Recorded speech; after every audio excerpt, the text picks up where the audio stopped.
வணக்கம் மக்களே. இன்றைக்கி நம்ம வினோத் இயக்கத்தில் தளபதி நடிக்கும் தளபதி 69 விஜயோட லாஸ்ட் மூவி அப்படின்னு சொல்லப்படுகின்ற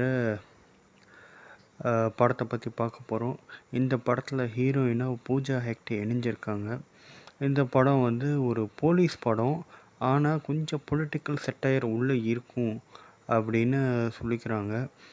இந்த படம் தீரன் அதிகாரம் மாதிரி ரொம்ப விறுவிறுப்பான ஒரு கதை களத்தை கொண்டு இருக்கும் அப்படின்னு சொல்கிறாங்க.